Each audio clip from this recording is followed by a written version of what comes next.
I tell you, my friends, these things that I have mentioned are not extremism. They are the American way of life. They are the American value system.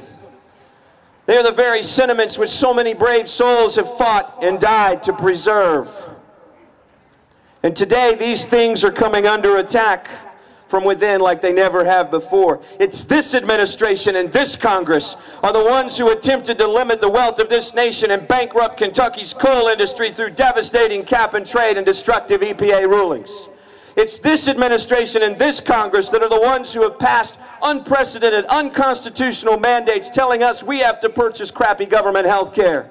This administration and this Congress are the ones who defied the will of the people, demonized the business community, marginalized the American church, apologized to our enemies, insulted our allies, and slandered everyday Americans like you and me who are practicing our fundamental First Amendment right to address for redress of grievances. We are not the extremists. Who are the extremists? We quote Thomas Jefferson, they quote Mao Zedong. We read the Constitution, they read Alinsky's Rules for Radicals. We sing God Bless America, they preach GD America. I tell you, my friends, we are not extremists. It's the people in power in Washington who've ignored our will, who are the extremists. And come this November, we're going to send those politicians right back to the private sector where they belong.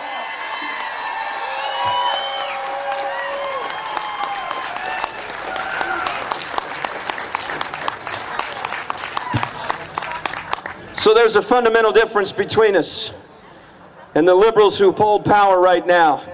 Our government's gotten too big, too indebted, and it no longer represents the people. And because of our differences and because we're speaking out, Congress and liberal media has engaged in a smear campaign like no other against Americans in history. The stakes of this debate over the future of our nation could not be higher. We are not just upset about bad legislation. It's the very foundation of freedom that we know is under attack. Freedom, my friends, doesn't go away loudly with a bang, but rather it steals away quietly in the night while we're sleeping.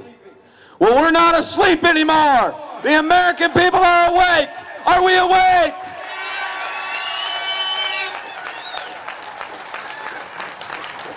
President Thomas Jefferson once said, yes, we did create a near-perfect republic, but will we keep it? Or will they, in the enjoyment of plenty, lose the memory of freedom? I will not lose the memory of freedom, will you? A liberal caller to my radio program the other day asked me to please name specifically the freedoms that I had lost because of President Obama and the Democrats. He said, you can still go to whatever grocery store you want, whatever gas station you want, whatever restaurant you want. So I explained it to him this way. Liberals often think that liberty is about the number of choices that someone has. They are wrong. Liberty isn't about the number of choices. It's about freedom from coercion by other men. Economist author Friedrich Hayek once wrote, if we wish to preserve a truly free society, it is essential that we recognize that the desirability of a particular object is not sufficient justification for the use of coercion. Lieutenant Governor Dan Monjardo was on my program today, and I asked him if he would vote for a mandate on health care.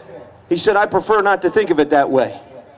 Folks, it's about principle. It's not about just what feels right. It's about principle. The cap and trade bill is coercion. The mangled and confusing 67,000-page tax code is coercion. The unconstitutional health care bill is coercion, and we will not stand for it any longer. We choose not to remain silent. I'm telling you, we're coming. We're coming for them in November.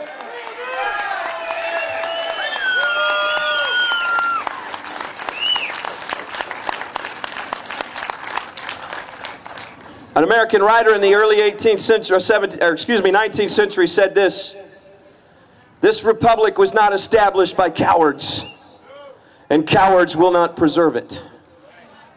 This will remain the land of the free only so long as it is the home of the brave.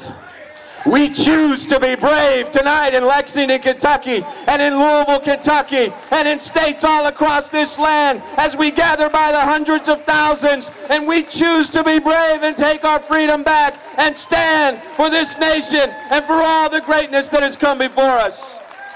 We choose to rise in defense of freedom, and we choose to send a bunch of big government-loving liberals back to the private sector in November. Folks, this Tea Party might as well be called the next great awakening of the American people. It is a mighty and unstoppable movement of patriotic Americans who refuse to sit idly by and watch arrogant and corrupt politicians lie their way to the destruction of 235 years of greatness. We're coming for them in November. They fear us now, that's why they smear us, and they're going to fear us even more on the eve of the election. Let's take 100 people with us. Let's be evangelists. Let's show them what this means. God bless you all. God bless Kentucky. God bless the United States of America. Thank you, folks.